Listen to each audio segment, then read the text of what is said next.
Bien. Bien. Buenos días, queridos amigos del Encuentro Humanidades y Filosofía.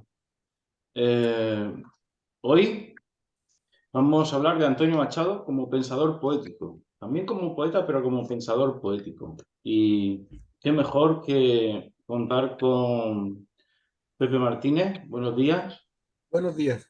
Pepe Martínez es profesor de filosofía, ya retirado y autor de Antonio Machado, un pensador poético, un filósofo, ¿no? Pero siguiendo la tradición de Zambrano, creo, ¿no? O Zambrano, de Jerez, creo que le denominan pensador poético.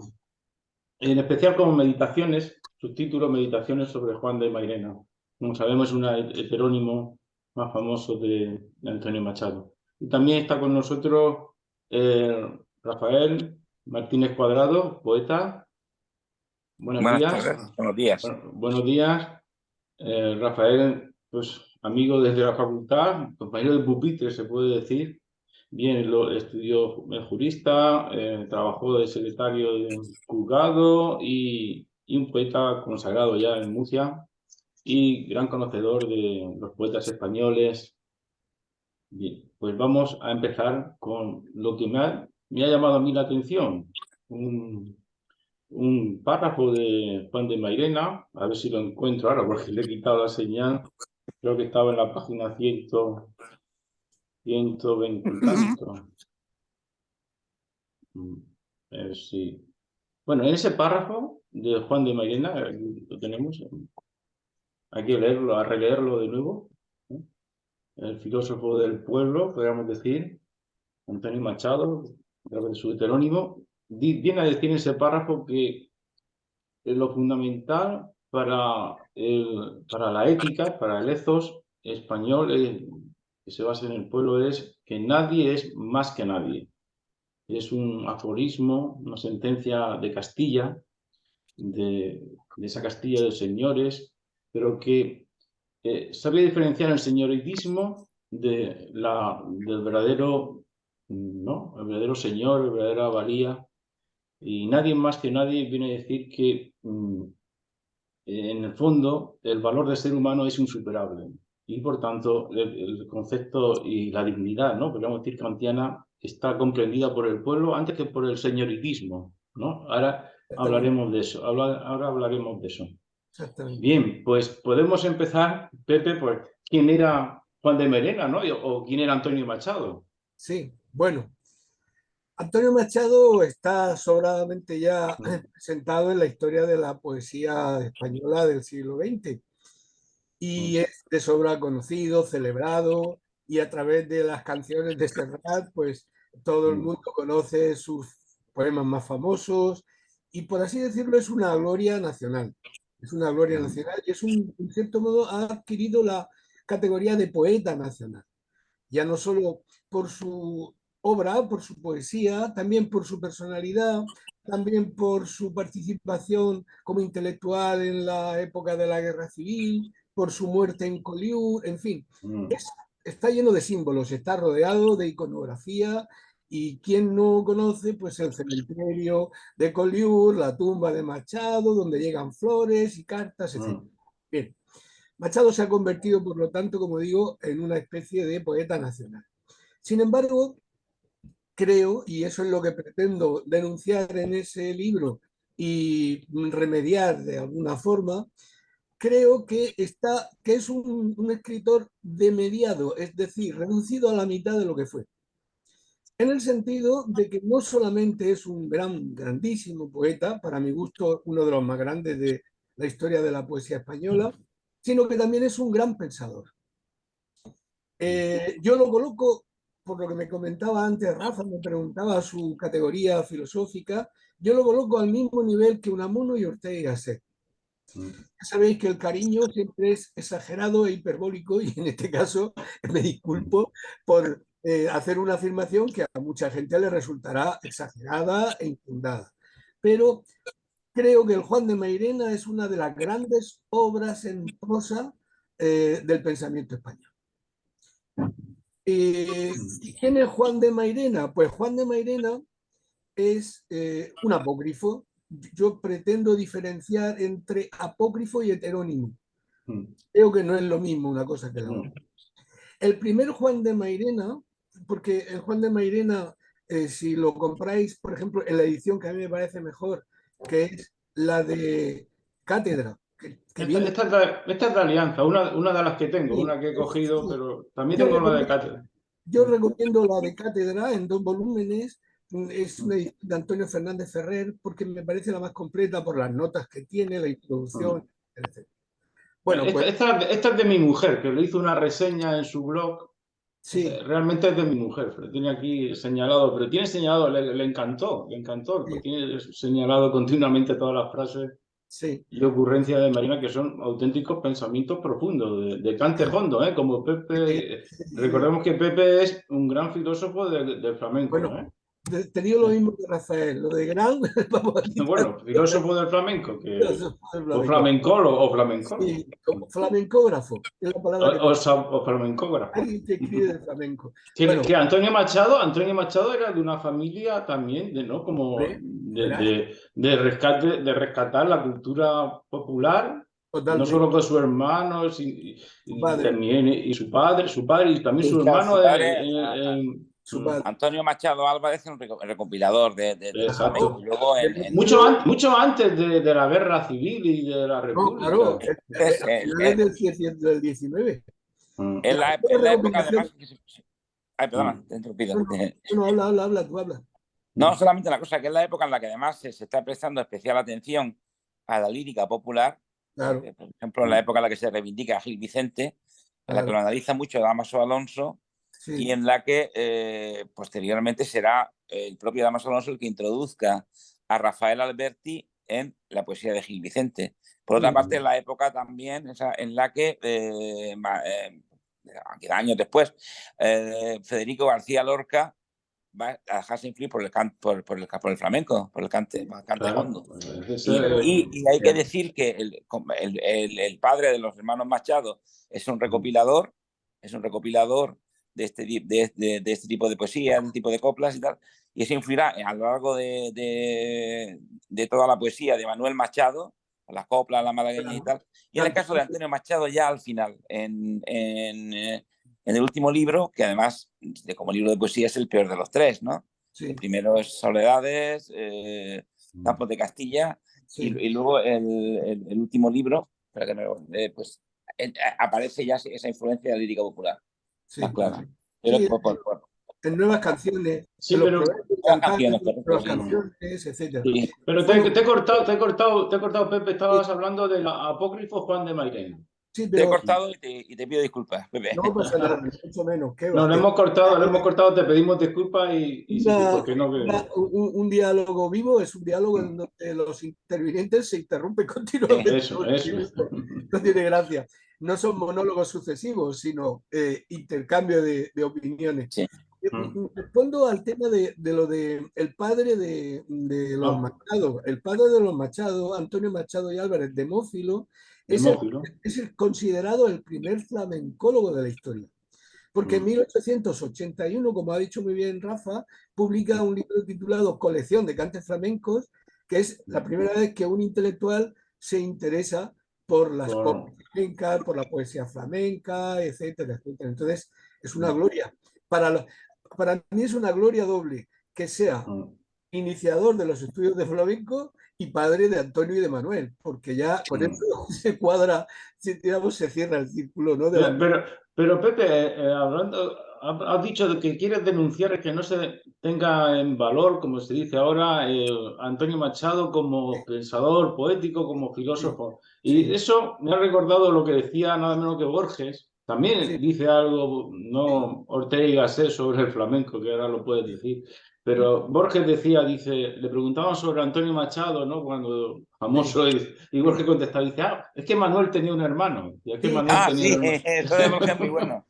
esa es una de las grandes Sí. butades de Borges, metiéndose con poetas a los que él admiraba, pero que sabía que como eran famosos y célebres, metiéndose con ellos, él aumentaba su propia fama, porque mira por dónde lo estamos citando ahora. También decía de García Lorca que era un andaluz profesional.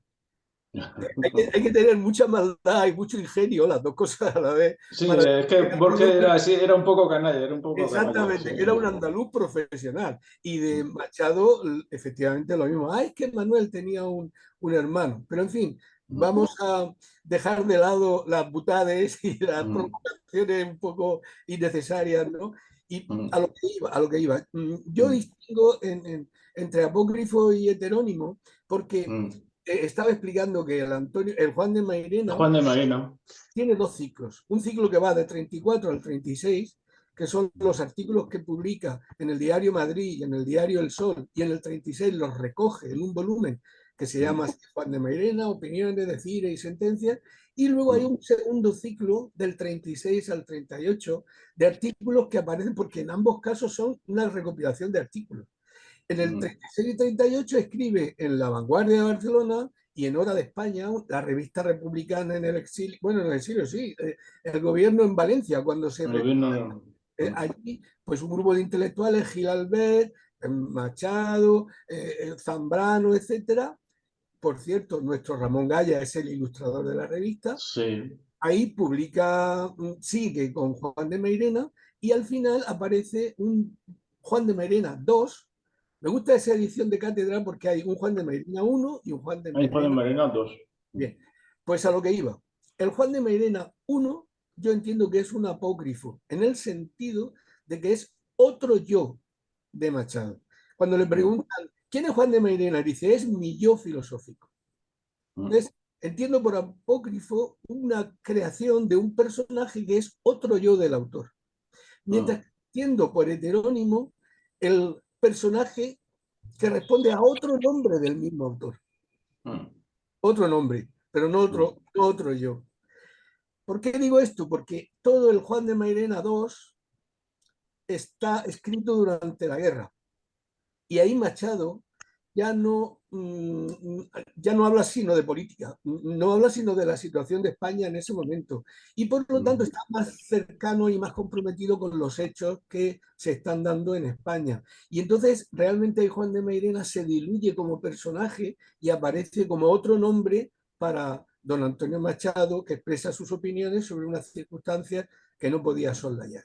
Pero el primero es otro yo, el yo filosófico, como él dice. Se le ha dado mucha vuelta a ese tema, pero hay una cosa curiosa en España, y es que los críticos, los intérpretes, apelan a todo tipo de teorías personales sobre lo que quiere decir un autor sin escucharlo a él. Es decir, Machado dice, Juan de Mairena es mi otro yo, mi yo filosófico. Pues ya está, ya lo ha dicho, no le dé usted más vueltas, ¿no?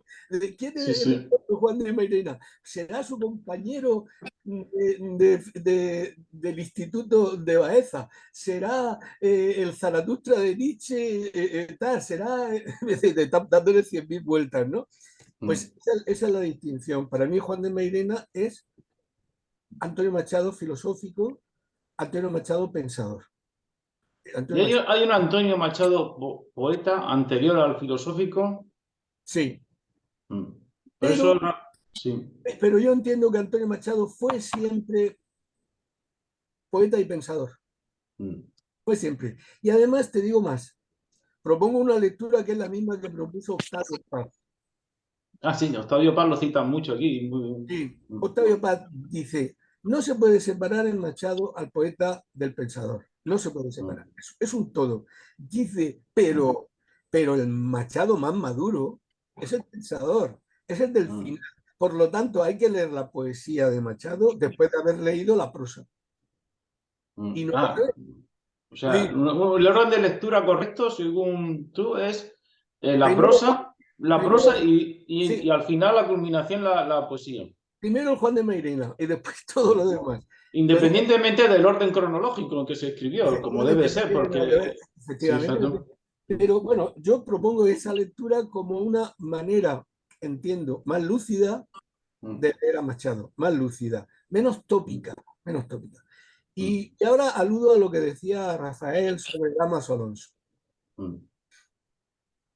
Yo no sé si le perdonaré yo, a él le da igual, evidentemente, pero yo no sé si algún día yo seré capaz de perdonarle a Damaso Alonso la metedura de pata que hizo con Machado.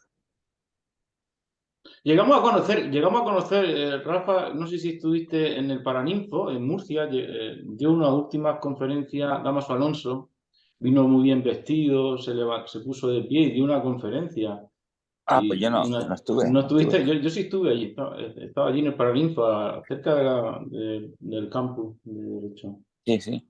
Y estuvo muy bien, venía como consagrado, ¿no? Pero Sí. Pues, eh, hombre, como consagrado, Damaso Alonso ha sido el gran pope de la ah, crítica literaria española durante 50 años prácticamente. sí. El No, gran pope. a mí Damaso me llamaba la atención porque, y yo lo defendía porque defendía a Vicente Alessandre, un poeta muy admirado por mí, Vicente Alessandre, Ajá. que lo defendió e incluso lo ayudó en su exilio interior a Vicente Alessandre, era amigo de Sí, Federico sí, y sí, sí, de Cernuda. sí. Bueno, hizo cosas buenas, evidentemente, pero con Machado, desde luego, fue para denunciarlo ante un tribunal de guardia. Sí. En el año 1958 pronuncia la conferencia que acabo de decir en Baeza, que se titula Fanales de Antonio Machado. Y resumiendo, viene a decir lo que ha dicho Rafa antes. El final de Antonio Machado como poeta fue su coqueteo, el inicio de su coqueteo con la filosofía, esas prosas prescindibles, esas ocurrencias, esas ingeniosidades totalmente superfluas, esas cosas banales que escribía en el periódico. ¿Quién le manda a Antonio Machado, tan gran poeta, tan respetado por todos, meterse a escribir esas trivialidades? Pero además no es honrado en su manera de criticar a ese Machado, porque dice, y para justificación de lo que digo, es decir, que el final del poeta Machado es el inicio del, vamos a llamarle, prosaico Machado, ni siquiera filósofo, el final lo anuncia él mismo, dice Damaso Alonso, lo anuncia él mismo, y cita unos versos donde Machado dice, poeta ayer, hoy triste filósofo trasnochado, tengo en monedas de cobre el oro de ayer cambiado. Y ves, si lo dice él, si lo dice él. Le da una interpretación incorrecta. No es que le dé una interpretación incorrecta. Es que esos versos son de 1907. Ah, Y pues no después son. había publicado Machado Soledad de Galería y otros poemas. Pero después de eso, publica Campos de Castilla, una de las cumbres de la poesía española de todos los tiempos. Entonces, ¿de qué estamos hablando? No cite usted algo que no tiene nada que ver con lo que estamos diciendo. Da Machado como que él mismo dice que está en decadencia, que ya está en decadencia, y después viene Campos de Castilla. Entonces, ¿en qué quedamos? Bueno, a lo que voy, a lo que voy. Eh, Perdonadme que sea tan radical, pero el único que me disculpa es mi cariño por Machado y mi admiración por Machado. Eh, lo que demuestra Damaso Alonso con ese escrito famoso de Fanales de Antonio Machado es sencillamente su incompetencia filosófica. No digo literaria como crítico, que lo era y grande, su incompetencia filosófica. No entiende absolutamente nada del libro de Juan de Mairena, pero es que detrás de él han venido todos los que intelectuales y críticos españoles, una vez que una autoridad académica ha dictado sentencia, ya Ya. no le dan vueltas al asunto. No. Simplemente siguen repitiendo exactamente lo mismo. Ya dijo Damaso Alonso, y como lo dijo Damaso Alonso, y la autoridad de Damaso Alonso, yo la defenderé, aunque me coloquen delante de un tribunal o de un pelotón de fusilamiento. Hace 6 años, estaba yo terminando de escribir este libro y veo anunciada una mesa redonda sobre Antonio Machado y el Juan de Mairena en la Fundación Ortega y Gasset. Y participa en esa mesa redonda un Francisco José Martínez, un profesor, un filósofo, un profesor de pensamiento español que está en Italia y al que he seguido y que yo sabía que es un mairenista, por así decirlo. Y participa también Andrés Amorós. Andrés Amorós es sobradamente conocido como crítico, aficionado a los toros, catedrático de literatura española y tal. Bueno, pues Andrés Amorós, con toda su cachaza, para opinar sobre el Juan de Mairena, dice, con una suficiencia impropia de un honrado intelectual, dice, yo sobre este tema me remito a lo que dijo mi maestro, Dámaso Alonso. No le doy ninguna importancia a esta obra de Machado. Para mí no es relevante. Aquí es la decadencia de un gran poeta y tal. Me tuve que contener para no saltar, pero salté al final. Claro. Digo, no estoy de acuerdo en absoluto. Resumiendo, ¿cómo se llama eso? Primero, en el caso de Dámaso Alonso, incompetencia filosófica. En el caso de Andrés Amorós, pereza intelectual. O sea, lo dice Machado también, o Mairena, dice ese aristocratismo intelectual, ¿no? Señoritismo intelectual que separa la cultura de la élite de la cultura popular, cuando solo hay una cultura, ¿no? Sí, pero ahí está pensando en Ortega. ¿Sí? Ah, sí. No, no. Dentro de poco hablaremos con Villacaña, que acaba de sacar nada menos que este tomo Sí. sobre Ortega de Ahí Gasset. está pensando en Ortega. Él nunca se enfrentó abiertamente a Ortega, nunca, porque no quiso perder a una persona que, por otro lado, era valiosa, le reconocía su valía, lógicamente. A Ortega no se le puede disminuir, no es un cualquiera, ¿no? Pero no estaba en absoluto de acuerdo con él, en absoluto. Todo el aristocratismo de Ortega en España invertebrada, en la rebelión de las masas, el elitismo, no solamente intelectual, sino social, don Antonio no lo soportaba. No, porque aquí en tu libro habla un magnífico capítulo 3, a partir de la página 109, que es Antonio Machado Demófilo. Demófilo, efectivamente. Es Claro. la clave, ¿no? También para Amigo del entender pueblo. a Tenoch. Claro, amigo del pueblo. Él sigue la línea de su padre. Siempre, siempre, desde niño, desde niño. Y el padre es uno de los grandes defensores europeos, no españoles, solo otro personaje a reivindicar. Es un Quijote intelectual que se gastó el dinero trabajando por la cultura española. Bueno, pues el padre fue uno de los grandes defensores de la cultura popular en España. El creador del folclore, de los estudios sobre folclore. El creador de una red de estudios folclóricos en toda España, Murcia incluida. Y en fin, y el norte. Y la idea que tiene Demófilo del folclore es muy profunda. Él es una defensa de la cultura popular. Machado en eso es tan radical que incluso corrige a sus propios maestros, a los que adoraba, de la institución libre de enseñanza.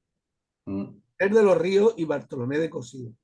Bartolomé de Cosío hace unas declaraciones en un momento determinado hablando de las famosas ¿cómo se llama? Las escuelas populares, lo que llevaban a todos los pueblos, etcétera, ¿no? Las misiones pedagógicas, ¿no? Sí, la barraca y todo eso, ¿no? Claro. Exactamente. Bueno, eso con Federico, sí. Y dice don Antonio, ha dicho el gran maestro al que admiro, Bartolomé de Cosío, él fue alumno durante 6 años de la institución de enseñanza, hasta el punto de que la familia Machado se mudaba de domicilio en Madrid, siguiendo los cambios de domicilio de la institución libre de enseñanza, porque tanto Manuel como Antonio fueron durante 6 años allí.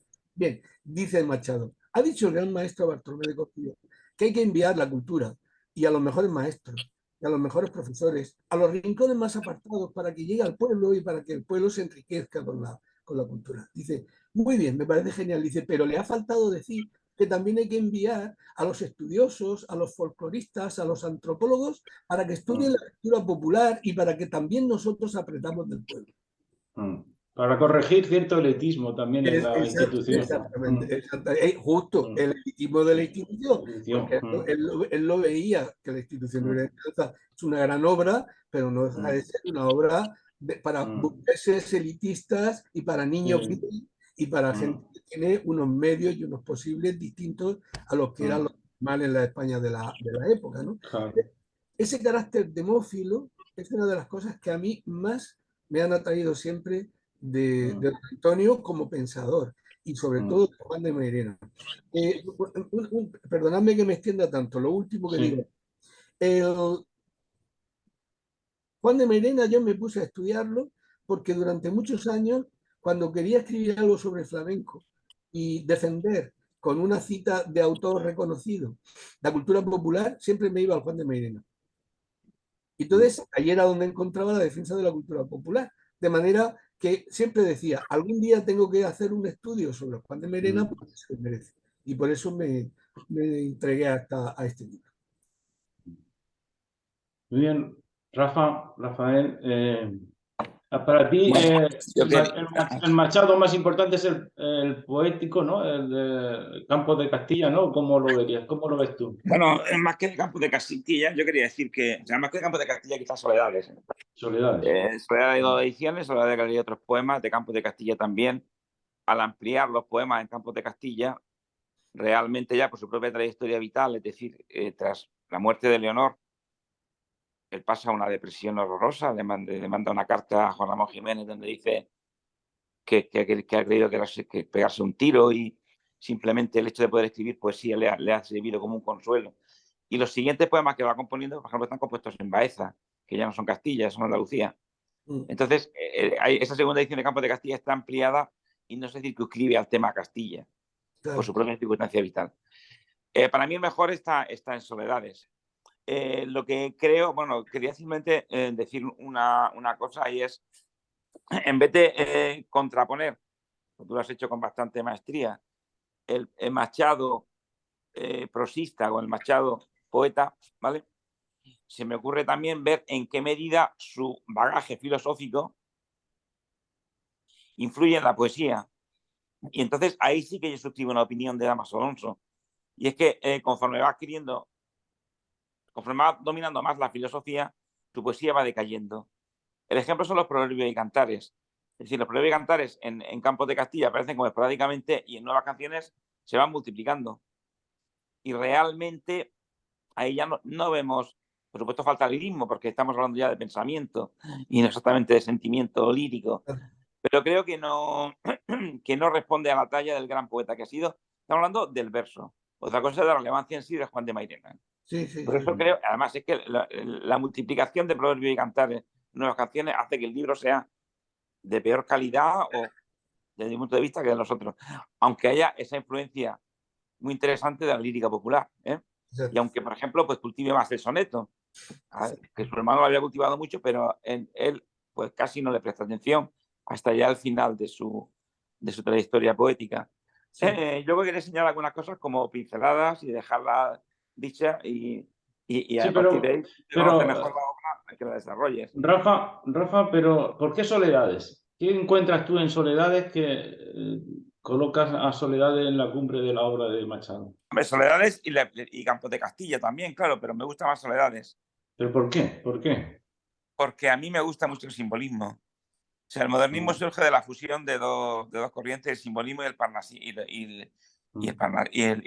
los parnasianos franceses, ¿vale? Entonces, esa capacidad de expresar el estado del alma, ¿vale? A través del símbolo disémico, de tal manera que un paisaje que yo estoy viendo puede traducirse en un estado de mi alma, no como hacían los románticos, que también lo hacen, ¿no? Por ejemplo, esa pintura paisajística en la que se refleja el estado del alma del propio pintor, sino a través de, como he puesto un ejemplo anteriormente, es decir, el hecho de estar viendo el limonero lánguido que suspende una pálida rama polvorienta y tal, le hace recordar a su infancia. Entonces, en Machado, la nostalgia de la niña como paraíso perdido, para mí son los temas más importantes. Sí, pero creo que fíjate, Rafa, que ahí está también un trasfondo filosófico, porque Machado, creo que lo dice Pepe Martín aquí en esta obra suya, era un gran admirador de Bergson. Y esas son las rememoraciones, por ejemplo, ¿no? En busca del tiempo ya, el perdido tiempo objetivo, el tiempo subjetivo. es Bergson, el tiempo, la duración. Sí. Que está en la base también de busca del tiempo perdido, ¿no? De las rememoraciones de la Magdalena, de la Losa. O sea que en toda poesía hay también una filosofía de trasfondo. Pero no una La plasmación tan poesía, directa como en los una filosofía en verso, podríamos decir que es la poesía también. Sí. Pero en Soledades tú encuentras algo muy poético, ¿no? Auténtico y de la persona y menos Sí, en filosóficos. esos temas como la nostalgia de la niñez y como también, por ejemplo, la niñez como la infancia es un paraíso perdido, ¿vale? Luego también Soledad es un poemario bastante pesimista, ¿no? Porque, pues no sé si se sabe que si hay un amor, no hay un amor, pero parece como un hombre frustrado. Y luego también el tema del caminante solitario, ¿eh? Ese tópico literario me gusta mucho cómo lo aborda, por ejemplo. Pero claro, Campo de Castilla me entusiasma. O sea, hay que decir que si me dan a elegir me quedo con uno, pero me quedo con Campos de Castilla. De la poesía hay una descripción ya más de tipo impresionista, aunque Machado nunca de la tierra castellana, porque él llega a Soria. Y aunque en definitiva en muchas descripciones de Soria quien esté presente de forma más o menos implícita es Leonor, ¿no? Leonor Izquierdo. Yo no he estado en Coyur, pero sí he estado en Soria y es aconsejable ver el cementerio donde está puesto ahí el olmo seco que inspira el poema. Supongo que sería otro, pero no, está justo al lado del cementerio y se puede ver la tumba de Leonor Izquierdo. Es fundamental ese amor ¿no? de la chica tan joven, ¿no? Sí, además la muerte tan trágica que La tuvo, ¿no? muerte tan trágica. Sí. Luego, Antonio Machado no estudió filosofía, pero sí no, pero hace muchos francés. años lo puso en la Facultad de Madrid, ¿no? Estudió, Después sí, se viviendo en Segovia, ¿no? Antonio ¿Qué está estudió, con Ortega y Gasset? ¿Eso me lo puedes concretar tú? Pepe, estudió sí, Pepe. filosofía, sí, estudió Sí, filosofía. estudió. Se examinó, bueno, incluso se examinó con Ortega, incluso Claro, pero eso digo así. hizo los cursos de doctorado también, no llegó a hacer la tesis. Machado tenía un grave problema, el pobrecillo académico, y es que en su época se podía uno presentar a cátedra de instituto sin necesidad de ser licenciado, simplemente con el bachiller. Él sacó la cátedra de francés presentándose con el título de bachiller, porque entonces se podía. Pero luego los destinos que tuvo no le gustaban ninguno. En Soria sí, porque se enamoró de la jovencita, de la niña, ¿no? Y ahí vivió feliz. Pero después de la muerte de Leonor, como ha dicho Rafael, sufrió una crisis terrible, estuvo a punto de suicidarse. Él mismo lo dice en las cartas a Juan Ramón. Y dice, lo único que me retiene es creer que todavía puedo hacer feliz a alguna gente. Y el éxito de Campos de Castilla, que aparece en 1912, el éxito de Campos de Castilla me reprime la tentación de suicidarme porque creo que algo puedo dar de alegría a los demás, ¿no? Entonces, pero de Baeza quería salir aunque fuera por un túnel subterráneo. Cuando llego ahí, entre la depresión, las tentaciones suicidas, su madre se tuvo que ir a vivir con él allí, porque el pobrecito estaba... Intentó valerse de su hermano Manuel y de Unamuno para que le buscaran rápidamente otro instituto donde irse. Entonces tenía un grave problema, entre otros, y era que en los traslados, lo dice él, a Unamuno, en los traslados siempre estoy el último, porque me adelantan todos los jovencitos recién llegados porque no soy licenciado. Claro. Y entonces él en Baeza empieza, tanto por afición como por obligación, a estudiar filosofía y se presenta periódicamente, va haciendo la carrera como puede en la Universidad Central en Madrid y saca el título de filosofía. Finalmente sí, lo consigue. Una precisión sobre lo que ha dicho Rafa antes. Estoy totalmente de acuerdo con él en que la cumbre poética de Machado hay que situarla en Soledades y en Campos de Castilla. Luego, Proverbios y Cantares y Nuevas Canciones no tiene el nivel poético de las otras dos obras anteriores, pero vamos una vez más digamos, a la vieja costumbre que yo tengo. Vamos a leer al autor. ¿Cómo lo titula? Proverbios, Cantares, Nuevas Canciones. Es decir, son como refranes, como si queremos ahora que está tan de moda, haikus. Es decir, ahí el pensamiento prima sobre lo poético, mientras que en las otras dos obras que ha señalado muy bien Rafael, no. Ahí es lo poético lo que está en el centro de la cuestión. Entonces, de esa manera yo no compararía nunca los proverbios y cantares con Campo de Castilla ni con Soledad, evidentemente que no. Claro que no. Es otra mentalidad, otra perspectiva, otra mirada. Seguramente la vena lírica ahí se agota con la muerte de Leonor. La muerte de Leonor yo creo que para él es una crisis definitiva en lo que se refiere. Cantar no puedo. dice en uno de los poemas que escribe en Baeza, mi garganta, dice, estaba pues como estaba el pobre, estaba al borde del suicidio. Fue un mazazo del que no se recuperó jamás, ¿no? Entonces, efectivamente, sobre proverbios y cantares y nuevas canciones, etcétera, hay un libro de un profesor de filosofía que también estudia el trasfondo de pensamiento que hay en toda esa fase de Machado, ¿no? Totalmente de acuerdo. El poeta, digamos, en plenitud de facultades, en plenitud de inspiración, porque la poesía, tú que eres poeta, Rafa, lo sabes, no viene cuando tú quieres, viene cuando a ella le da la gana. Sí. La poesía sí que es un asunto absolutamente misterioso de inspiración. El Y, primer verso lo dan los dioses, decía Paul Valéry, por eso te digo. exacto, pues esa es la poesía. Es decir, viene y Hay que se... hay que estar preparado, por lo menos con un lápiz. Sí, exacto, hay que estar, que te pide preparado, como tú dices, ¿no? Pero No, con el móvil, las notas del O con móvil el las van móvil. anotando. Ahora es mejor, ahora es más fácil, ahora es más fácil. el misterio de la poesía es ese, ya, eso ya lo vio Platón, eso ya lo estudió Sí, Platón en el Ión. sí, En el Ión, sí. cuando habla de Ión, un poeta inspirado, dice, Ión escribe, pero no sabe por qué, ni sabe ni siquiera lo que está diciendo, no lo sabe. Es un gran poeta, conmueve a los que lo escuchan, es un gran recitador de su propia poesía. Dice, pero Ión, desde el punto de vista racional, él no te sabe explicar por qué escribe eso y qué significado tiene eso, ni siquiera, ¿no? Ahora que citas a Platón, también habla aquí al final del libro de cómo Antonio Machado o Mairena, Juan de Mairena sería como Sócrates, sería como un Sócrates.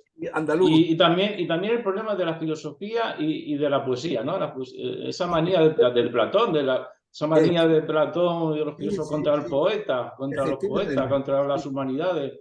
Ese Sí, cierto elitismo de la filosofía, podríamos decir, sí, de todos sí, los filósofos respecto a sí, los literatos y a los poetas, ¿no? efectivamente. Esas dos cosas. Sí, Eso pretendo denunciarlo durante mm, todo el primer capítulo. mm. El primer capítulo, que se titula Pensamiento arquitectónico y Eso pensamiento es. poético, Bueno, es, para mí, es lo más original del libro en cuanto al enfoque, al encuadre que yo quiero darle a Machado. A Machado y no solamente a Machado. Tres cosas he pretendido con el libro. Primero, reivindicar a Machado como pensador. Segundo, reivindicar el pensamiento español como una forma importante de pensamiento. que está también en Cervantes, está Esa es la cosa. Bueno, Cervantes y en todo, En Gracián, está en en todos Unamuno, los. y en En Cervantes, Unamuno. claro, y en Calderón, y en Gracián, en todo. También literato, todo grande es humanista y literato. Exactamente. Reivindicar el pensamiento español. Y tercero, reivindicar frente al pensamiento arquitectónico, que es como yo llamo a la tradición filosófica más tópica, ¿no? Lo que llamo ahí el pensamiento poético. Porque el pensamiento poético no lo ha inventado Machado, ni Unamuno, ni María Zambrano, no, no, no, es mucho más antiguo.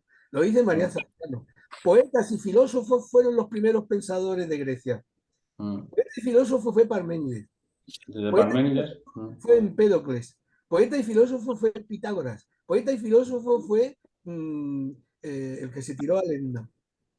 Empédocles, ya lo he dicho. Empédocles. Eh, eh, y seguimos más acá. Y Horacio, ¿qué fue?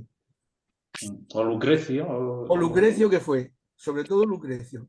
Y Dante, ¿qué fue? O Dante, claro. Y Shakespeare, ¿qué fue? Y Goethe, ¿qué fue? Y Leopardi, ¿qué fue? Y Pessoa, ¿qué fue? ¿Dónde O colocamos Cervantes, o Cervantes. O Cervantes. Cervantes? ¿Qué fue? Es decir, lo que quiero decir es que hay una tradición de pensamiento que está descolocada porque el pensamiento oficial es la filosofía y es el pensamiento arquitectónico. Quien no sea sistemático, quien no sea racionalista, quien no escriba tratados filosóficos, no es filósofo ni es pensador. Pues mire usted, lo siento, pero no. Eso está impuesto desde el siglo XIX por Berlín, por Hegel y la Academia Alemana, que ha impuesto su visión de la filosofía. La lengua latina no es filosófica. Los filósofos que no son latinos no son filósofos. Todo lo que tenga que ver con la imaginación y que no sea tratado, sistemático, racional, Bueno, Bueno, ya, y si al poeta o al pensador le gusta el flamenco, ya, pues eso ya Está perdido. es Es eficacia. un marginal. ¿Qué decía Ortega ser el flamenco del flamenco de...? En teoría de Andalucía, que seguramente es el libro sobre Andalucía más odiado por todos los andaluces, porque dice, anda que nos puso buenos, ¿no? Le llama a la forma de vida andaluza, le llama el ideal vegetativo de vida. Ideal vegetativo.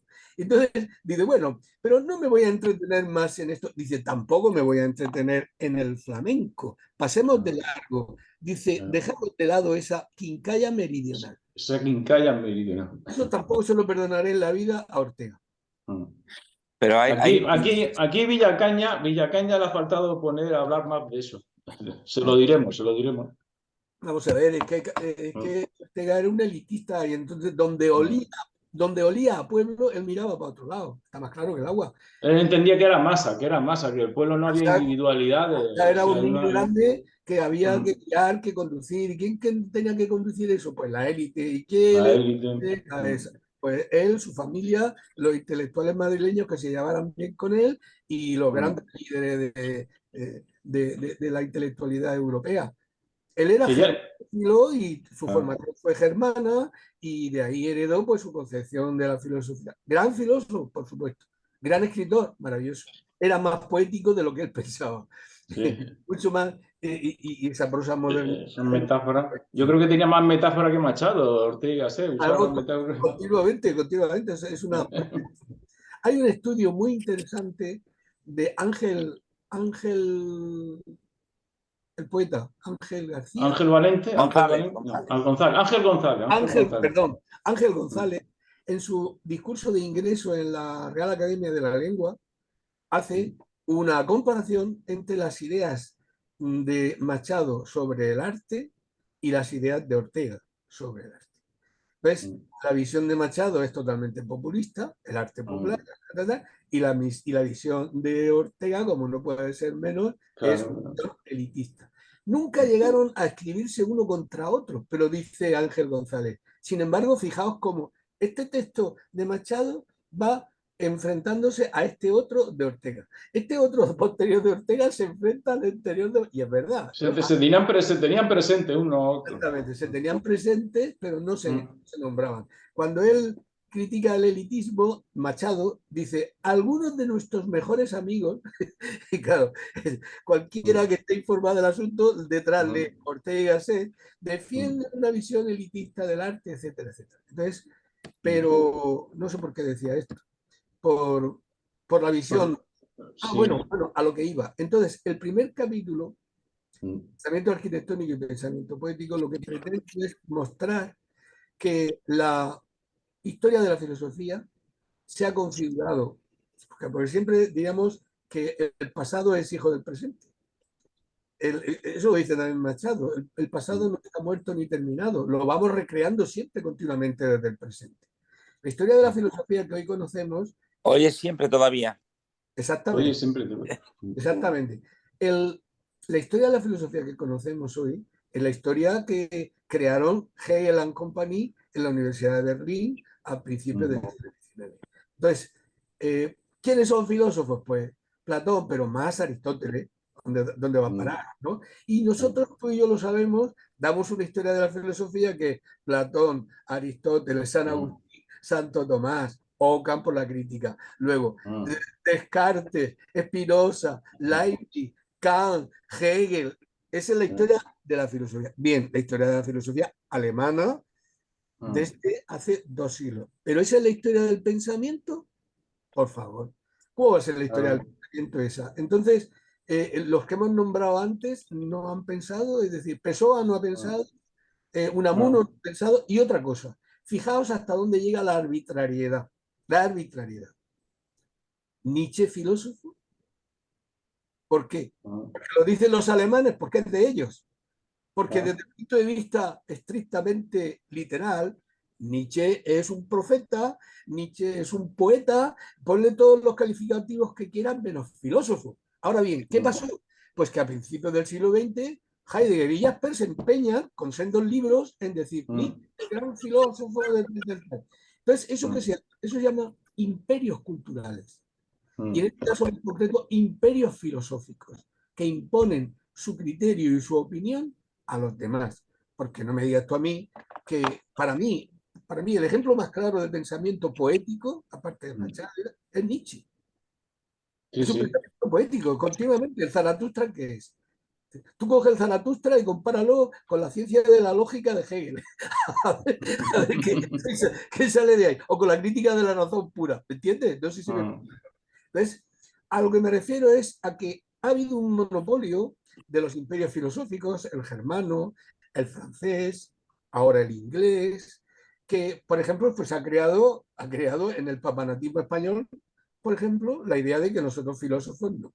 Que filósofo español suena a torero alemán, suena una cosa rara, ¿no? Entonces, pero eso es lo que yo combato. Eso es contra lo que lucho. No nos creamos las falsas imágenes que los demás hacen de nosotros. Reivindiquemos lo propio. Entonces, como decía, reivindico a Machado como pensador, reivindico el pensamiento español y reivindico el pensamiento poético como tradición de pensamiento paralela a la del pensamiento arquitectónico. Y también, claro, al pensamiento poético de Machado como demófilo, como defensor de la cultura popular, como que tiene el mismo nivel que puede estar cualquier otra cultura.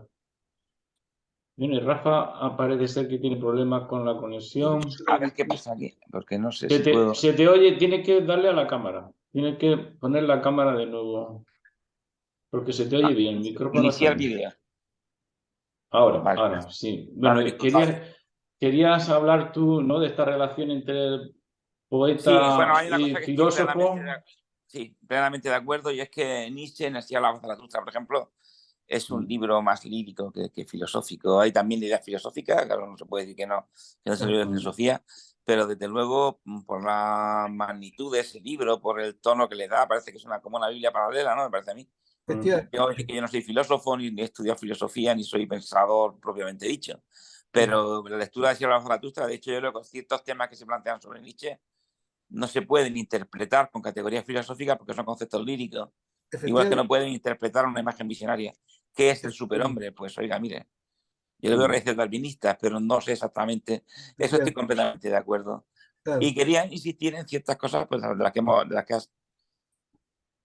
que has hablado tú y que pues dar simplemente unos ligeros apuntes. Folclore o flamenco y poesía, pues es que están íntimamente relacionados en el siglo XX. Muy claramente en Manuel Machado, más que en Antonio Machado, pero es que hay tantos poetas que se han dedicado al flamenco y que además ha influido en su poesía, por supuesto García Lorca, pero estoy pensando también en Félix Grande, Ricardo Molina, el cordobés, poeta de cántico. Son poetas que han admirado el flamenco y han estudiado. Caballero Bonao, por ejemplo. Caballero Bonal. Mira, cuando en Murcia vino, fue el Festival de Cante de las Minas, la presentación la hizo un año Felipe Benítez Reyes, que es de Rota. Felipe Benítez Reyes. Que, por cierto, Benítez Reyes, la música que le ha gustado a él, lo conocí en Rota, por cierto, es más la música moderna inglesa, ¿sabes lo que te digo? Inglesa y americana, en lengua inglesa. Pero, en fin, vino también a... Es decir, hay un grandísimo interés por las dos materias que se han relacionado. En ciertos poetas, en otros no, eso está claro. No en todos, obviamente, claro. Sí.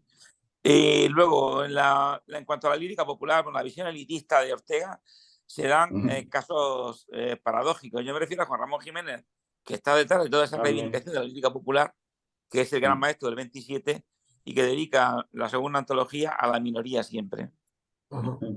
Una dedicatoria elitista, ¿vale? Sí. Luego le replicará Blas de Otero a la inmensa mayoría. Esa es la inmensa mayoría, tía, ¿vale? Sí. Claro, cuando ya nos acercamos a poetas que son marxistas o ya el protagonista es el pueblo, claro, el protagonista del pueblo y... Pero en Miguel Hernández... Sancho Panza, ¿qué? En Miguel Hernández el marxismo, su ideología, yo creo que no empequeñece su valía poética. Miguel Hernández es extraordinario. No. Pero bueno, lo dicen los poetas, son movimientos del pueblo. Quiero decir que sí, además es que yo creo que las raíces de una persona es lo que va a prevalecer siempre. Miguel Hernández, por razones sociales, es decir, al ver el contexto en el que se movía, cambia de un día para otro y pasa de ser católico y de escribir autos sacramentales y tal, llega a Madrid, tiene un incidente con la Guardia Civil y le dice a Alberti que se meta en el partido, que se quiera afiliar al Partido Comunista. Sí. Ese abandona la fe y tal, pero, Sí. pero hay un cambio muy radical, pero sus raíces han sido esas. Ha llegado a escribir autos sacramentales. Quizá la influencia de Sige, que fue beneficiosa en muchos aspectos, ahí le va inculcando a ciertos aspectos. Sigue siendo demófilo, para decirlo en términos de... ¿no? Miguel Hernández es muy también del pueblo. Nunca... Pero sí, lo que pasa es que hay una apertura, es decir, en Vientos del Pueblo, por ejemplo, los temas que está abordando no son temas ya personales, algunos sí, ¿no? Como Canciones por los Soldados, y son temas, pues, la denuncia de la injusticia social, etcétera. Hombre, tiene que ver con la poesía social que será luego, pero mientras que la primera poesía sí que hay mucha poesía amorosa, son poemas más intimistas. En ese sentido yo creo que sí. Bueno, si hablamos de poesía social, le estuve viendo hace un tiempo un debate en que decía Rosales que el primer libro de poesía social que se escribe en España es Poeta en Nueva York, donde es verdad que se denuncia la situación de las minorías, ¿no? Pues, por ejemplo, los negros, ¿no? Es decir, y sí, evidentemente todo eso está... Y también con el famoso poema de Federico contra el Papa, contra el Vaticano. Claro, es que el Papa acababa de firmar los acuerdos de Letrán con Mussolini. Sí, nada menos. Entonces, por eso esa alianza con el fascismo, precisamente porque la Iglesia tenía que solucionar el tema que tenía de la disolución de los estados pontificios, la desaparición a raíz de la guerra de unificación, pues ese problema se soluciona con los acuerdos de Letrán, pero la firma con Mussolini, claro. Entonces, por y a la misma vez estaba escribiendo Machado su Juan de Mairena y claro, y era de forma distinta, porque Machado tampoco es tan ideológico, tan marxista ni comunista, ¿no, Pepe? Se radicaliza en la guerra. Sí, pero no llega a ser como Miguel Hernández, ¿no? Que viaja a San Petersburgo. No, dice el tema aquí que no. todos estos poemas que tienen simpatía, por ejemplo, hacia Enrique Lister, esa de si mi pluma valiera tu pistola de capitán contra toda la mía, se producen porque el único Estado que ha apoyado a la República es la Unión Soviética. Era la Unión Soviética. Inglaterra y Francia han suscrito el Estado de Neutralidad. Exacto. Y como Alemania e Italia siguen apoyando a Franco, la única potencia que sigue apoyando a la España republicana es la Unión Soviética. Y por eso surge esa amistad, esa admiración, digamos, con la Unión Soviética. Pero sí. Bueno, se han abordado muchos temas pues, muy interesantes. Los proverbios y cantares que están en Campos de Castilla, hay algunos, pero sobre todo en nuevas canciones. Una vez en una conferencia de Brines en Madrid, Francisco Brines, que ha fallecido recientemente, dijo que el poeta que la parte que más le gustaba de Machado era los proverbios y cantares. ¿Ves? Es que eso siempre va en sobre gusto no hay nada escrito, claro. Va en gusto. Son haikus. Son haikus. Es la concesión lírica. Del refranero, de la poesía epigramática, de los pues esos poemas breves, y son reflexiones, son latigazos intelectuales, ¿no? Entonces, esto ya depende de qué tipo de poesía le guste a uno. Brines es muy filosófico también, claro. Brines era muy filosófico. A propósito de la poesía social, que ha dicho Rafa, os brindo un breve poema de 3 versos, que es una letra flamenca, que me parece una de las cumbres de la poesía social. Dice la letra: desgraciadito de aquel que come el pan de mano ajena, siempre mirando a la cara si la ponen mala o buena. Bueno, últimamente... en 3 o 4 versos está explicado todo, ¿me entiendes? Está todo desgraciadito de aquel que come el pan de mano ajena, siempre mirando a la cara si la ponen al que le da el pan, claro, mala o buena. Ahí está. Ha hecho una relación interesante entre una distinción entre apócrifo y heterónimo. Yo incluiría el seudónimo. Claro, hay muchas relaciones entre Antonio Machado y Pessoa. Claro. Lo digo porque el heterónimo sí que está en Antonio Machado, no es Juan de Mairena, pero sí en el cancionero apócrifo. claro. Abel Martín y todo eso. Abel Claro, Abel Martín. Martín, son- Inventó hasta 32 personajes. claro, Sí, claro, ahí sí sí. que ganan semejanza Inventó con hasta Pessoa. 32. Luego hemos hablado de los Mm. proverbios y cantares. Las coplas al gusto popular de Pessoa son muy parecidas Sí, sí. a los proverbios y cantares. Sí, Y sí, es estamos verdad. en lo mismo. El poema breve, muy conciso, con Sentencioso, ingenio, como un sentencioso. aforismo. Exacto, exacto. Es un poema, es como un refrán. En fin, Sí, sí, estamos, efectivamente. en España procede la lírica popular, claro. Claro. Claro, Oye, pero Portugal también tiene una lírica popular muy rica, los sí, portugueses. sí. Pues, Y luego me acuerdo también de Azorín. Claro, Azorín es el seudónimo de Martínez Ruiz, el escritor, claro, claro, que le dedica una novela tan importante a Yecla. Pero claro, claro. Antonio Azorín es este personaje de una de sus novelas, un personaje con un alto trasfondo autobiográfico. Y ahí sí puede haber una cierta semejanza entre Azorín y Juan de Mairena. Sí, es posible, es posible. Pero vamos, yo defiendo la originalidad absoluta del Juan de Mairena, la originalidad, y en eso estriba gran parte Sí, de su mérito, ¿no?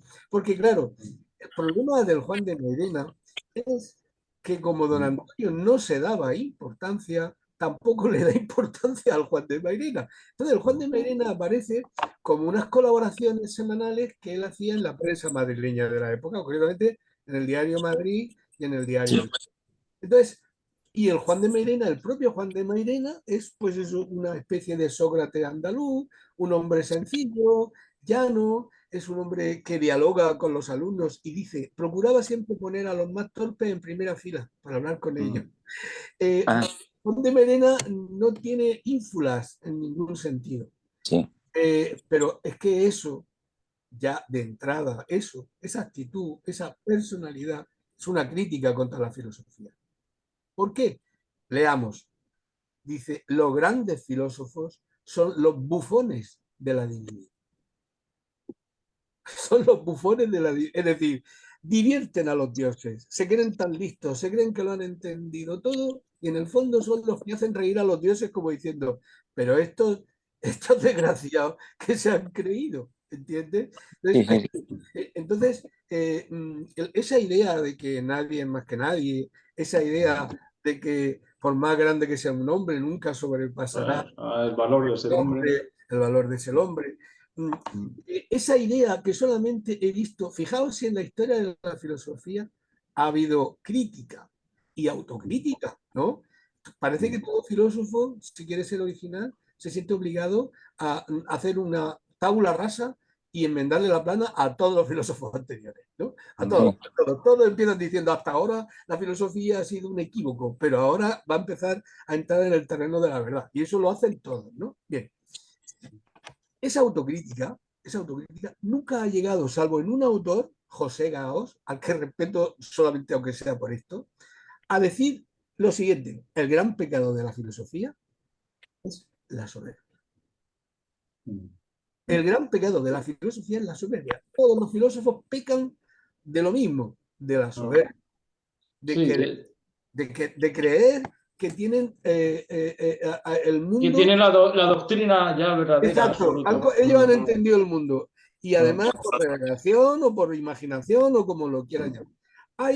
Eso yo lo llamo el síndrome de Aristóteles, pero viene de Platón. Ya Sí, bueno, dice Platón, los filósofos son aquellos humanos que están más cerca de los dioses, porque como se han dedicado a desarrollar su alma y a menospreciar el cuerpo, pues son espíritus, espíritus que están elevados. Aristóteles dice exactamente lo mismo, diviniza, pero no solamente los griegos y los medievales son todos santos.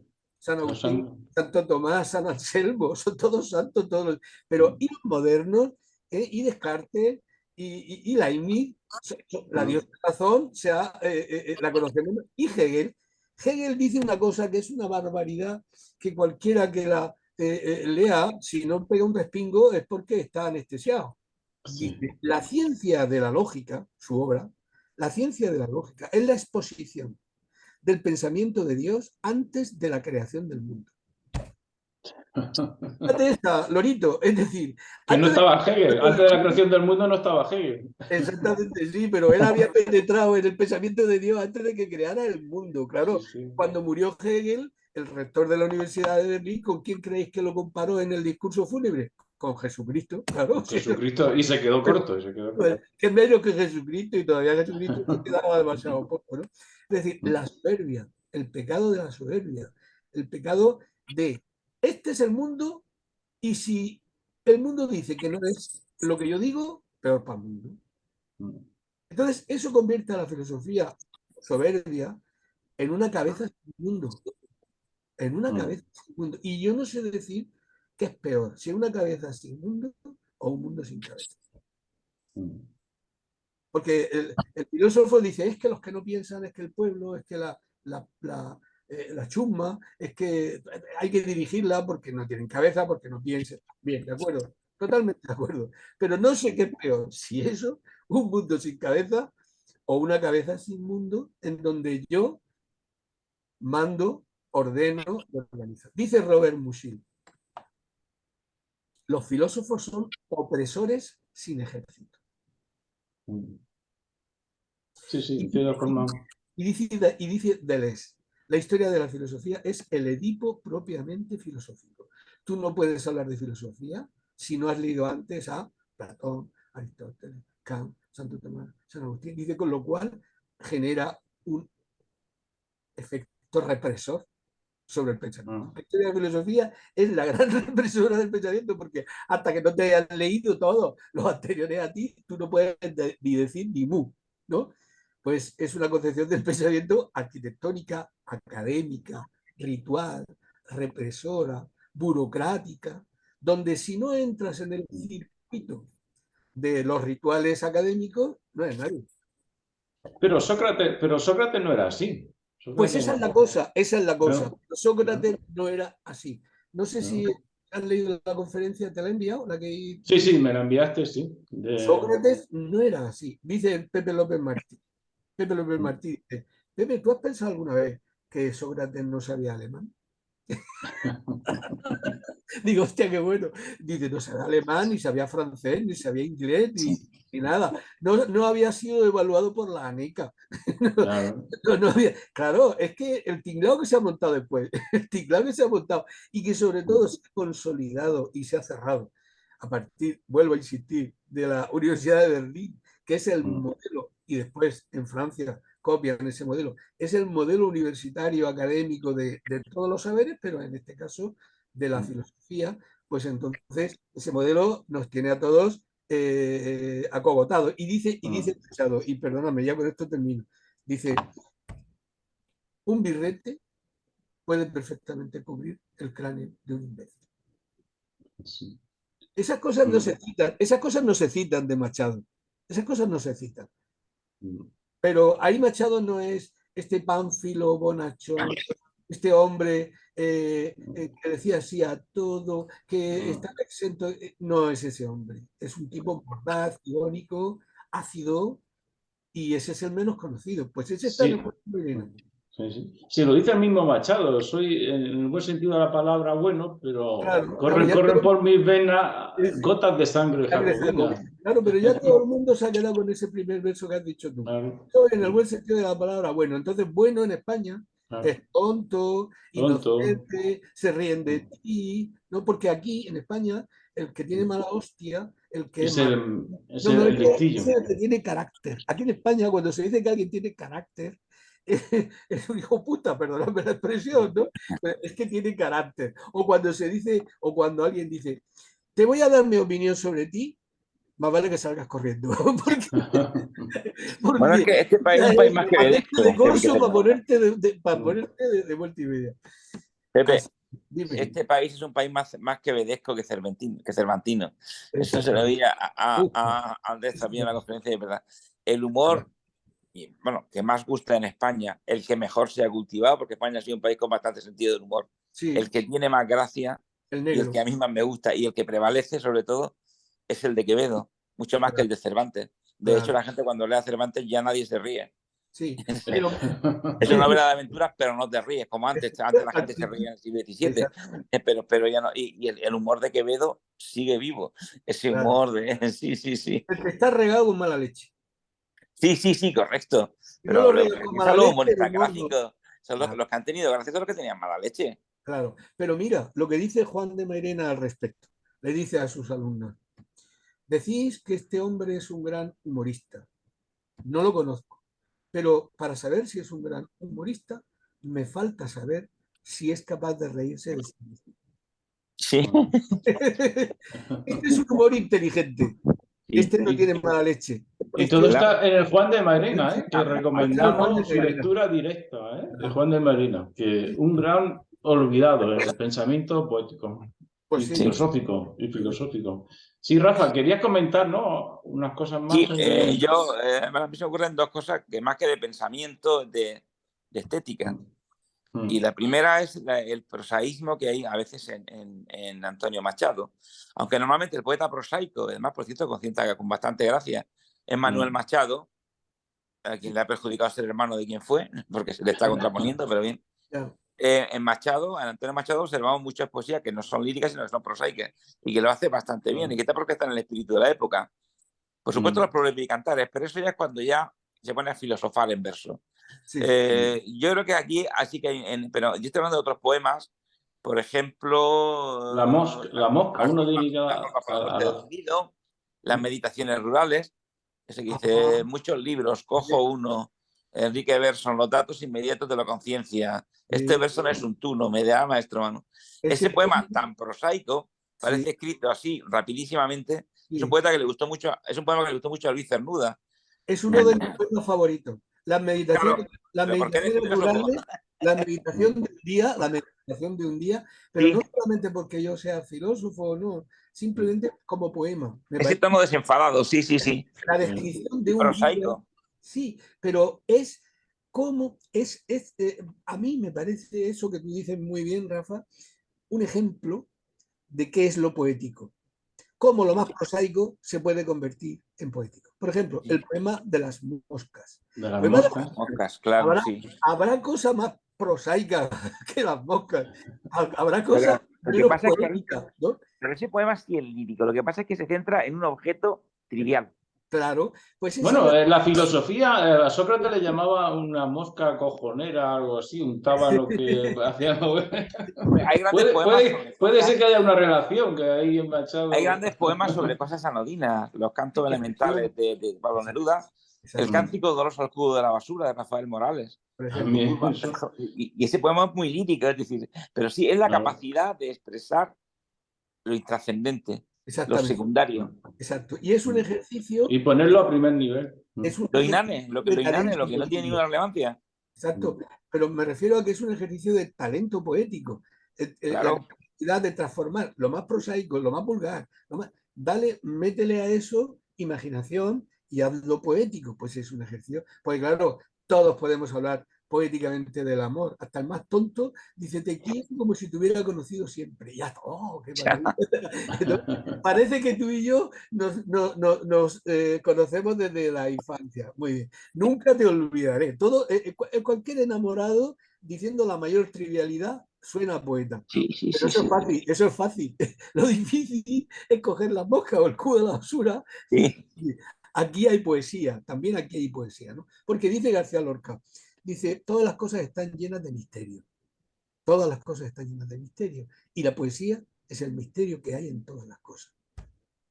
¿De misterio has dicho? De misterio. Dice, todas las cosas están llenas de misterio. Y la poesía es el misterio que hay en todas las cosas. ¿Sabes lo que decía Antonio Machado? El alma del poeta se orienta hacia el misterio. Claro, efectivamente, es la misma idea. Es la misma idea. Así como la filosofía se orienta hacia los problemas y su resolución, plantearlos y resolverlos, la poesía, desde mi punto de vista, se orienta hacia el misterio. Y este prosaísmo está muy presente en un poeta que está siendo olvidado y que a mí me gusta, la medida de lo que he podido leer, porque tampoco he tenido acceso a su obra completa. Francisco Villaspesa, un Claro. poeta denostado por sus propios compañeros de tal. Ahora me he leído hace poco la novela de un literato y hay referencias a él, y al final siempre acaba referido de una manera peyorativa. Pues es un poeta muy importante, es el que introduce a mucha gente de la literatura, es el que le publica las primeras obras a Juan Ramón Jiménez, Claro. pero más allá de el hombre que tenía que escribir mucho para poder vivir y tal, sí. y esta situación suya así, pues, por ejemplo, iba dando sablazos. El caso es que ha quedado más bien como un personaje de... Que se arruinó cada vez que tenía un poco de dinero, se arruinaba. Claro, se casó, el suegro lo desdeñó, la Sí, mujer guapísima se murió en muy poco tiempo, sí, sí, sí, luego sí. pasó a apuro económico, entonces triunfó con el teatro y al Claro. final la República fue precisamente eh, Gregorio Marañón, no, madre mía, madre mía, se me ha olvidado, el de AMDG, Pérez de Ayala, Ah, que lo estaba de del... embajador en Londres, pero Sí, fue el que le gestionó una beca y se sí. murió en el 36, no vio el estallido de la guerra civil. Pues Es es un que poeta prosaico, pero que sabe ser prosaico cuando quiere. sí, Y muy interesante. no emprendía, no sé si conoces este detalle de Villa Espesa, no emprendía nada más que empresas ruinosas. Villa Sí, Espesa quiso comprar una ganadería de toros bravos, que era muy aficionado a los toros, sí. y quiso conseguir una raza de toros que tuviesen los ojos verdes. Qué cosa. Eso Ahí es muy... el dinero. Con lo cual, claro, ¿dónde vamos a parar? Es una locura total, Sí, una sí, locura sí. poética, una locura poética. Cuando se lee Villa Espesa, en muchos aspectos me recuerda, a mí por lo menos, a Manuel Machado. Sí, claro, ese sí, sí, sí. Esa De hecho, capacidad, es Manuel Machado el que le sí, presenta a Elisa González Columbiana, que fue su mujer, que al sí, poco tiempo se murió, con una muerte sí. trágica, como la de Leonor. Una terrible, trágica, muy trágica. Pues, Muy bien. ya hablando, ya veis, yo no. Sí, sí, pero Pepe, hay unos capítulos, por ejemplo, El hombre poético y la duda poética, Sí, el capítulo de la metafísica poética sí, y el número 8, la presencia de Juan de Mairena, sí. que si quieres decir algo o lo dejamos para el próximo encuentro, para Mira, continuación, más de no, Mairena. más rápido. Lo que yo he aprendido en este libro, hablaba Bernard Cessé, un estudioso de Machado, que de Juan de Mairena se pueden hacer dos lecturas. Una Mm, lectura para disfrutarlo, como el simple lector que quiere regocijarse con la inteligencia, el ingenio, el humor, que mm, lo hay continuamente, etc. O una lectura donde se busquen las claves de pensamiento de Juan de Mairena. Porque Juan de Mairena, a primera vista, es un libro deslavazado, inconexo, que no mm, tiene nada que ver con nada. Yo he pretendido humildemente hacer esta segunda lectura. Por eso los capítulos del libro responden al deseo de mostrar que en el Juan de Mairena hay una metafísica, una mm, teoría del conocimiento, una mm. estética, una ética, una filosofía de la historia. Es decir, hay Un todo, programa filosófico. hay un programa filosófico, pero ¿cómo está ese programa filosófico? ¿Está explícito? De ninguna manera está explícito, está implícito. ¿Es don Antonio Machado en el Juan de Mairena un filósofo sistemático? En absoluto, es un filósofo fragmentario. ¿Es Mm, coherente? Por supuesto. Es que esa es la diferencia. Mucha gente entiende que la coherencia tiene que ser necesariamente sistemática. No, ¿por qué? No. mm, Una vida auténtica y verdadera de un hombre como era don Antonio, inteligente y bueno, las dos cosas, pues mm. es una vida coherente. Desde mi punto de vista, el único intelectual español que estuvo a la altura de las circunstancias en la guerra civil, o Ah, uno, Machado. fue Mm, don Antonio Machado. Hacer un recorrido y pensar en los demás, pensar en Unamuno, pensar en Ortega, y mm, los poetas, todo el mundo repartido, todo el mundo sin saber qué hacer, unos que se van, otros que vienen, tal. El único que se colocó al lado del pueblo hasta el último momento fue don Antonio Machado. Y esa coherencia mm, es lo que le colocó, como yo he dicho, a la altura de las circunstancias, ni por encima, no au-dessus de la mêlée, como decía Ortega, hay que estar au-dessus de la mêlée, por encima de las mm, circunstancias. Claro, yo me voy a Argentina, me voy a Inglaterra, me voy a Portugal y ya volveré cuando, sin mm, meterme en más profundidades, ni au-dessus de la mêlée ni por debajo de la mêlée, sino a la altura de la gente. Él decía, yo lo que quiero, su padre ya lo enseñó bien, bien enseñado. Él no hablaba de intelectuales, no hablaba de intelectuales ni de pensadores, no, hablaba de obreros de la inteligencia. Ya con eso están todos obreros de la inteligencia. Y Machado, hay una célebre anécdota en una reunión familiar en Madrid, en el piso de Madrid, donde se juntaban cada vez que podía, y él viajaba desde donde estuviera, donde alguno de los miembros de la familia se queja de que hay que ver qué poco dinero se gana con la cultura, qué poco dinero se gana con la escritura, qué poco dinero y qué pobres viven todos los que quieren dedicarse a eso. Y Antonio Machado protesta. Dice, ¿cómo? Dice, si uno quiere ganar dinero, vende garbanzo, habichuelas o lentejas. Pero si se dedica a la cultura, bastante gozo, bastante Tiene ya. es el hecho de que se pueda dedicar a eso como para que encima digamos que hay que pagárselo. Es, como veis, es una mentalidad muy diferente a la habitual en el ámbito de la cultura. Muy, muy, muy diferente. Aquí todo tiene que estar subvencionado. Que soy poeta, subvenciónenme. Deme una beca de creación. Que soy director de cine, pues a mí subvenciónenme más porque yo la industria del cine para Y puede que se te olvide estar con el pueblo entonces, cuando recibe la subvención. totalmente, claro. ¿No? ¿Con quién estás? Es el poeta romántico que cultiva el yo, como dice Machado. Hay que superar el yo y pensar en el otro, ¿no? Entonces, el poeta tradicional piensa en su yo, en su obra, en sus poemas, en su círculo de éxito y de triunfo, en su... Entonces, esa gente se aísla por completo se aísla, coño. Yo admiro mucho como poeta a Juan Ramón Jiménez, pero habrá alguien más aislado del mundo que Juan Ramón Jiménez. La única conexión que tenía con el mundo era Zenobia. Su única conexión con el mundo era esa. Entonces, también están en las antípodas, en esa visión de la realidad, del papel del intelectual, aunque Juan Ramón tomó partido por la República, en fin, defendió a la República, pero es lo que dice él, dice Mairena, a la ética por la estética. Eso es. No se puede desvincular la ética de la estética. No se puede pensar, yo soy un creador, yo soy un poeta, y que eso no tiene nada que ver con mi conducta. Esa, dice Machado, es una actitud inapropiada. La estética conduce a la ética. Si no conduce a la ética, no vamos a ningún sitio.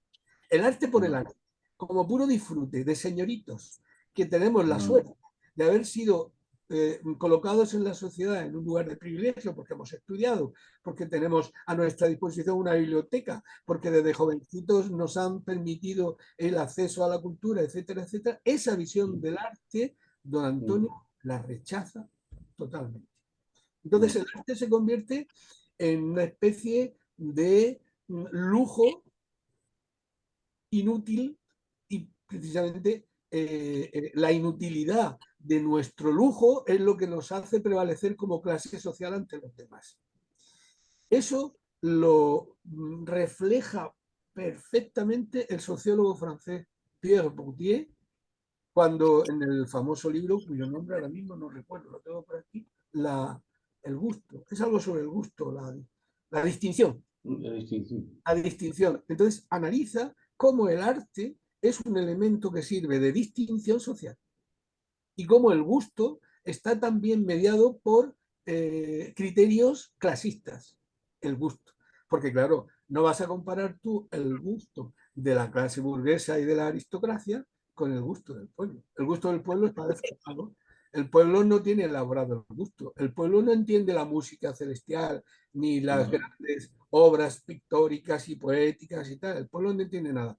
Eso está hecho para una determinada gente porque ha nacido de una determinada gente. Entonces, esta visión social del arte yo solamente la he encontrado en Antonio Gramsci, el marxista italiano, y en León Tolstoy.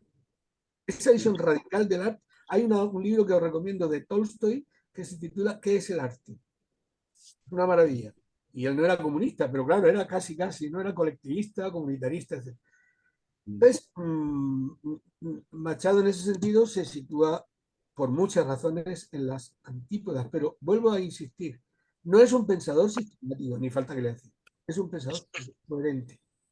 Y yo lo que he pretendido en el libro es mostrar que hay una teoría del conocimiento en Machado, que hay una metafísica en Machado, que hay una ética, una estética, una filosofía del arte, de la religión, etcétera, etcétera.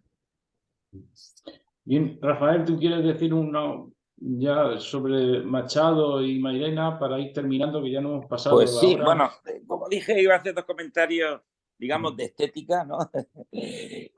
Pues el último lo hace también este segundo, el primero lo he hecho antes, la referencia a su prosaísmo, que es muy bonito muchas veces. Los poemas prosaicos nos gustan mucho. Me ha parecido muy bueno el ejemplo que has puesto de las moscas, ¿sabes? Sí. Como una cosa inal. Espérate. Uy, ahora. Fiat Lux, vale, ya. Fiat Lux, sácase la luz. Pues. Empezamos. Esto es la creación. Empezamos otra vez. Empezamos la creación. Acabo de crear Extiro, pero bueno, vale, entonces. Me ha parecido muy buen ejemplo, pero voy a poner otro ejemplo más. Solo te quiero decir una cosa, José, Pepe. Aquello que decía Oscar Wilde al frente del retrato de Dorian Gray. Una obra de arte no es moral o inmoral, es buena o es mala. Bien. Se puede separar una obra de arte perfectamente del autor. Del principio. Te digo porque ahora mismo hay una corriente de moralina y de tal. Sé que entiendo que no la comparte y no la compartís vosotros, por ejemplo, de censurar la novela Lolita, censurar los diarios de todo, de que sea, del diario de Hitler. Empezamos con lo que es políticamente correcto, apague y vámonos. Cerramos el tinglado, claro. Sí, eso está claro. Pero bueno, evidentemente, Machado además tiene una vida. Tiene mala suerte en la vida, en definitiva, ¿no? Tiene bastante mala suerte. Es lo que dirían los americanos, un perdedor. Es un perdedor, en efecto, es la palabra. Tiene mala suerte y su compromiso ético. Por otra parte, la idea de un hombre bueno, de un hombre tal, yo creo que no es solo porque aparezca en ese poema, sino de las opiniones ajenas también se puede formar ese juicio. Pero iba a acabar con este. Oye, por cierto, enhorabuena, Pepe, porque no te conocía.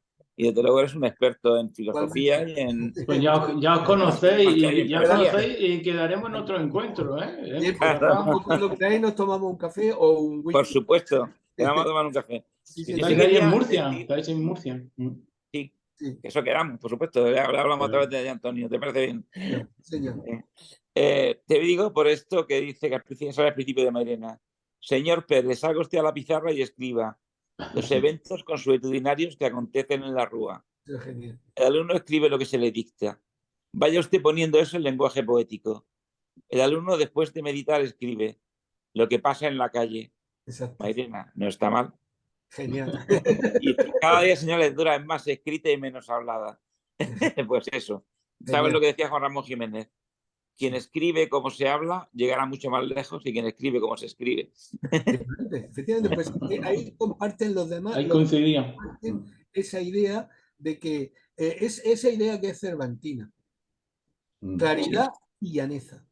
Lenguaje llano, y que el lenguaje escrito es el lenguaje coloquial, un lenguaje correcto, también cierto con más riqueza de léxico, si quieres, pero no tiene por qué separarse. Dejando claro también que ha habido grandes movimientos estéticos que han creado grandes poemas con un lenguaje rebuscado, por supuesto el barroco, por supuesto el culturanismo, por supuesto Góngora. Pero pues hay poetas de cántico, por ejemplo García Baena es un gran poeta y utiliza un léxico lejos del coloquial, una gran riqueza de léxico.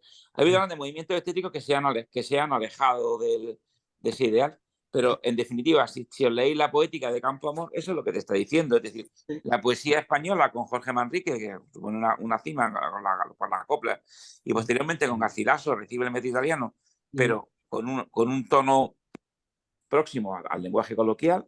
Pues, dulce habla en cuya oreja suena en vez de en qué oído suena, ¿vale? Cosas así. Sin embargo, a partir de Herrera se va complicando hasta que llegamos al barroco y en definitiva se va separando de ese ideal de claridad que era la cortesía del filósofo, como dijo Antonio Ortega y Gasset. Pero yo prefiero la otra. La cita de Ortega no me gusta porque es elitista. El filósofo, si es cortés, si condesciende, se explica, y si no, no. Pero Bobernard dice, el aforista francés, Bobernard, dice, la claridad es la honradez del filósofo. Sí. La honradez del filósofo. Sí. Y la verdad es que los filósofos que no son claros, yo no los leo. La filosofía de Alibaba, ¿no? Entonces, Alibaba es... ¿Recordáis la anécdota de Eugenie Dors, que escribía dictando a la secretaria?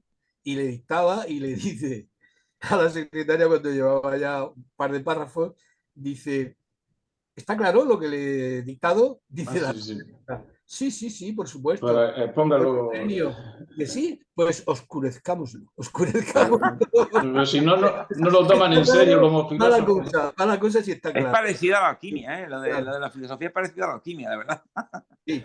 No, parece, muchos filósofos lo que hacen es crear un idiolecto, un idioma Sí, para ellos dialéctico. todos. Sí, sí. Entre ellos no me quiero yo meter con Alemania, que la quiero mucho, pero los Hegel, los Heidegger, los Husserl son ilegibles porque No, escriben claro. en un alemán que han inventado ellos. O sea, muchos alemanes tienen graves dificultades para entender a Heidegger, por ejemplo, porque es un idioma propio, es el idioma de los guiones, de las palabras entre guiones, ser en el mundo, ser para la muerte, ser.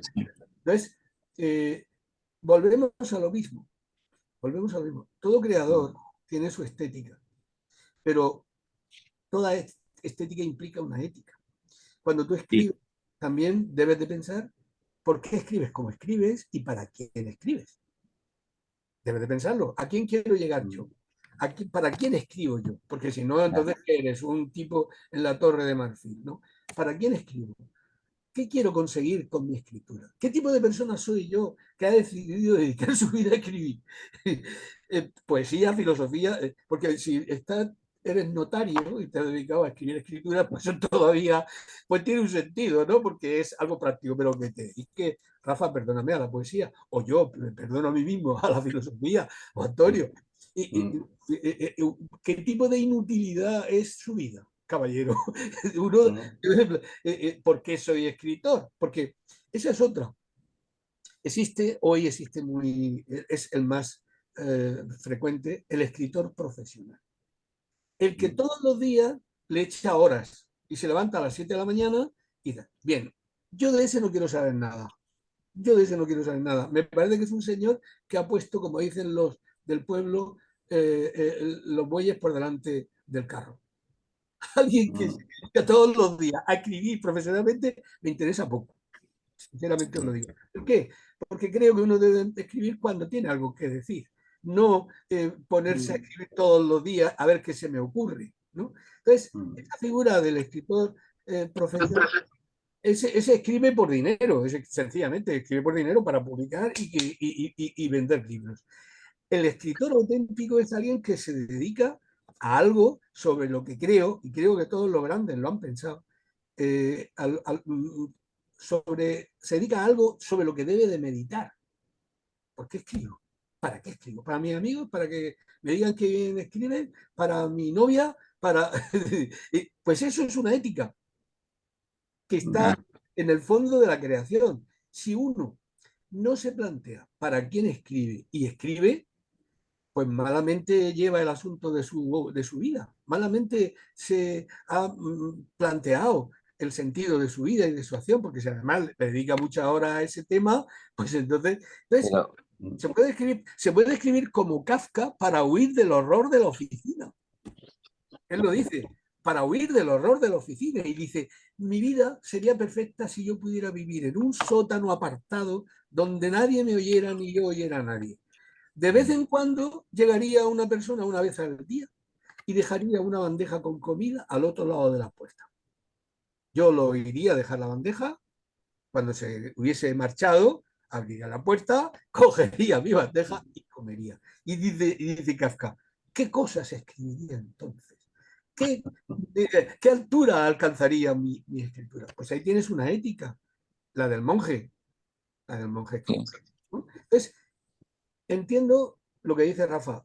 Efectivamente, hay creadores que no tienen por qué tener una ética ni tienen por qué ver vinculada a su no, actividad. ha habido muchos que son muy malas personas, ¿eh? Que sigan ¿Cómo? como no podemos decir ahora, Sí, claro. sí. No, totalmente, pero en todos los sentidos. Se portó mal con las mujeres. Sí, sí. Bueno, le ha caído, menudo San Benito le ha caído a Picasso ahora con el feminismo. Y a, bueno, El camino de la y a destrucción. Neruda también. Neruda, Neruda.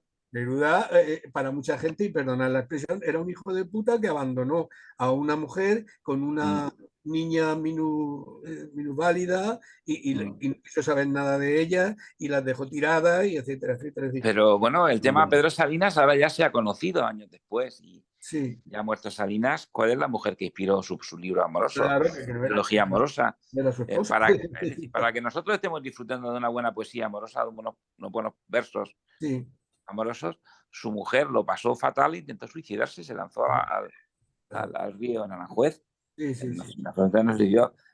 Salinas no llega a divorciarse, que lo podía haber hecho por la ley de la República del 32, no llega a divorciarse, sigue con su mujer y tal, y al final, pero quiero decir que para a veces grandes versos surgen de situaciones moralmente Detestable, deleznables. Y la detestable. actitud de Quevedo contra Góngora, por Dios, pues fue ¿No? Horrible.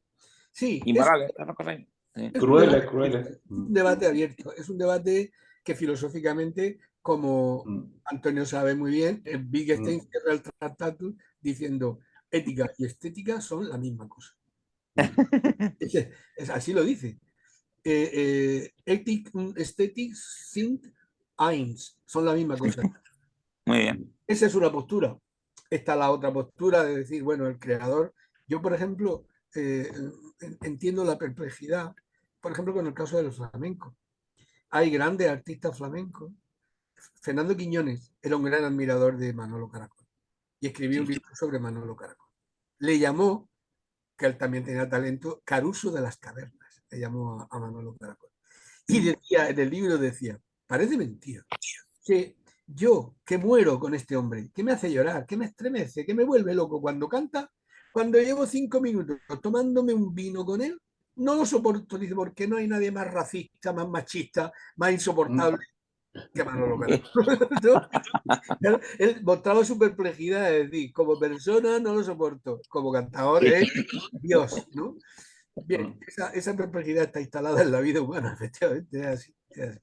Bueno, vamos a terminar. Sí. Una profunda admiración, porque ¿Cómo? eres un polímata. Pepe, sí, es un polímata. Muchas gracias. Y además unas tortillas de patatas con cebolla maravillosas. Ahora hace ya 4 meses que no la hago porque estoy a dieta. Bueno, quería terminar. Pues, Sí, muchas gracias a ti, gracias Rafa. por Quería terminar con los últimos versos que parece ser que escribe Antonio Machado allí en Flamenco You sobre famosos, ¿no? Este cielo azul Estos y días azules son de la infancia. este sol de la infancia, como también su poesía, ¿no? Mi infancia es un ¿no? Recuerdo. En patio, La recuerdo infancia del es el recuerdo patio de de un patio de Sevilla. Sevilla. Por cierto, Ese tema de la infancia. Antonio, perdona. Si vas Sí. a Sevilla, que me has dicho que ibas a ir, Puede ver Sí, la casa, el Palacio de las sí, Dueñas. se puede ver. no te pierdas la visita del Palacio de las Dueñas, que merece la pena. Iremos. Sí. Bien, Bueno, pues Se muchísimo. hizo un tiempo, porque has evocado el momento final, la muerte ya de Antonio Machado. Sí, Que era, ese verso me parece que queda escrito en un papel que llevaba dentro de su de bolsillo, poeta. un poema inconcluso. Pues hubo un intento de que Antonio Machado volviera a España. Y él intentó, en general, de que los exiliados volvieran a España, Sí, los cadáveres de los exiliados, y sí, fueran repatriados. Pero Alfonso Guerra, como es muy admirador de Antonio Machado, se lo tomó muy en serio y sí, tal, pero claro, Francia se niega, claro, porque para Coyur eso es un motivo. Y claro, sí. el tema es si vuelve Antonio Machado a España, ¿dónde sería? Esta es otra. No sé Esta bien. es otra. Rafa, Claro, Alfonso Guerra es sevillano y dice que Sevilla. sí. Pero Quizás claro, Soria. pero Entonces, Soria, no me están haciendo publicaciones y estamos hablando un de. amigo sevillano dice que no, que Machado no, bueno, nació en Sevilla, pero que no es más de Castilla, es más de, no es No, más de Pero tampoco Sevilla. está tanto tiempo en Castilla. Lo que pasa es no, que, no, no es así. hombre, pero en Soria junto a su mujer no sería mala idea, en el cementerio del Ah, Espino. También. pues mira, yo os digo una cosa. Soy objetor de conciencia sobre ese asunto. Antonio Machado está muy bien donde está y donde le llevó la vida. Todo lo demás, lo que queramos hacer a posteriori, son manipulaciones, mitad sentimentales, mitad políticas. Hay muchos españoles que están deseando de coger bajo palio el cadáver de Machado y colocarse ellos en primera fila. Muchísimo, muchísimo. Está todo el mundo deseando. El primero al que se le ocurrió traer a Machado inhumarlo no, al revés, exhumarlo y traerlo aquí, fue a don Manuel Frager Ibarra en el año 67 o 68, por ahí.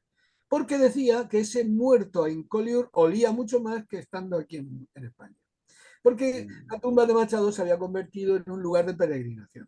Y es un Sí. símbolo del exilio, de la guerra civil, del desastre que fue la Sí. guerra civil, de todos los que tuvieron que irse fuera, del martirio de la guerra civil para mucha gente. Entonces decía, no, nos lo traemos aquí, tapamos esa cosa, ese problema con una losa y nos lo quitamos de encima.